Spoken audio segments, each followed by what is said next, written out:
Olá, bom dia! Tudo bem com vocês? Eu espero que sim, que estejam todos com muita saúde e que tenham tido um final de semana maravilhoso. Então vamos começar a nossa semana assim com muita fé e esperança que tudo vai dar certo, que logo logo essa pandemia vai acabar e a gente pode voltar para a escola, né? Porque estudar assim à distância, em casa, é legal, mas na escola é melhor. Eu, particularmente, gosto mais de estar na escola, gosto mais de estar em sala de aula com vocês, tirando dúvida. Assim, por telefone, eu acho meio chatinho. Mas vamos lá. Hoje, na segunda-feira, vamos ter aula de ciências, ensino religioso e educação física, tá? Ciências, vamos trabalhar na apostila. Lá no finalzinho da apostila, lá na aula 26 de ciências, vamos trabalhar animais invertebrados. O que é mesmo animais invertebrados? São animais que não possuem coluna vertebral. Muito bem, tá? Isso são animais invertebrados. Então, aqui vai estar falando algumas características de alguns animais invertebrados, tá?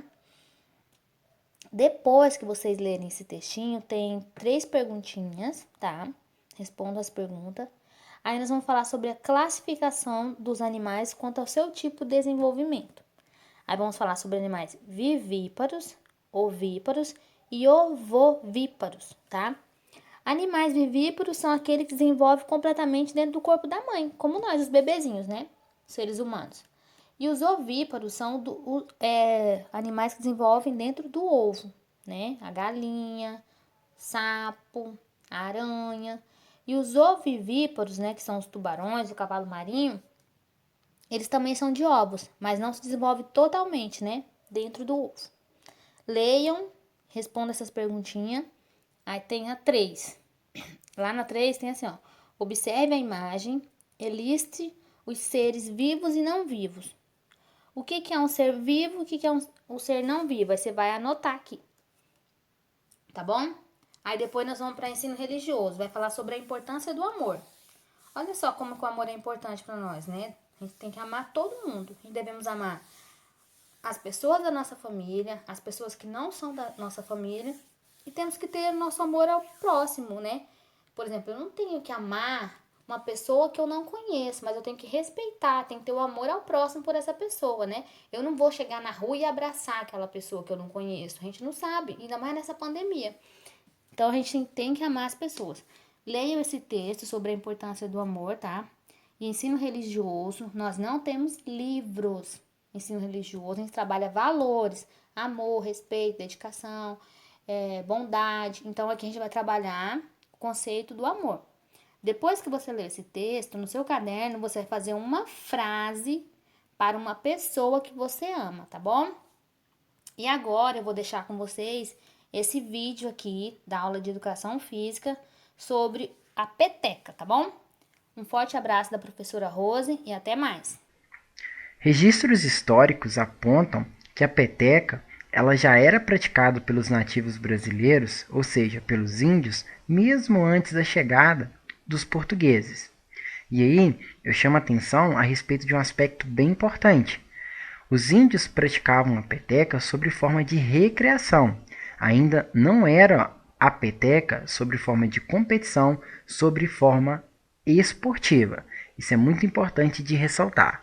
Pois bem, os índios utilizavam toco de madeira, palha, penas de aves e cipós para confeccionar as suas petecas.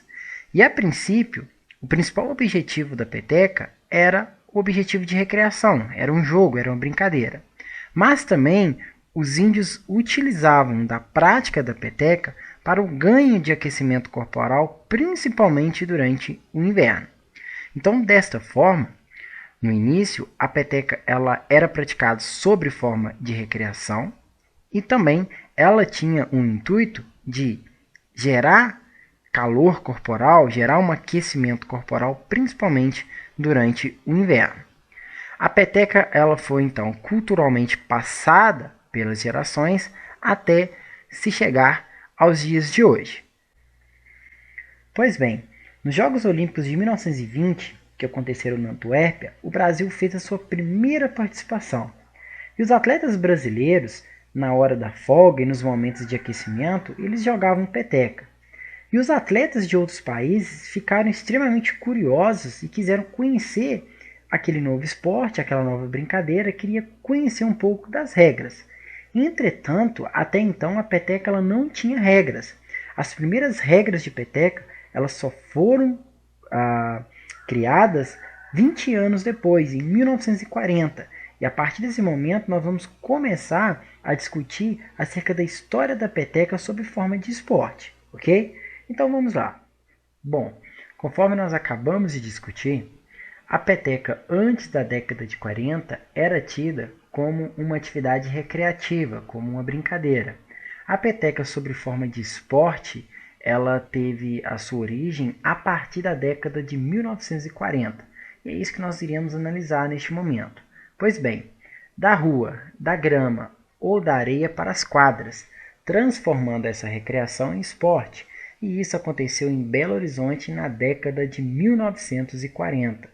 Então, mais uma vez, eu chamo a atenção para vocês a respeito do estado de Minas Gerais, onde, além da peteca ter sido criado pelos indígenas que habitavam o território onde hoje é Minas Gerais, coube também a Minas Gerais dar a primazia e o formato da peteca como esporte. Pois foi na cidade de Belo Horizonte onde a gente teve as primeiras regras, onde surgiram as primeiras quadras e a prática da peteca ganhou um sentido competitivo, com campeonatos internos em diversos clubes de Belo Horizonte.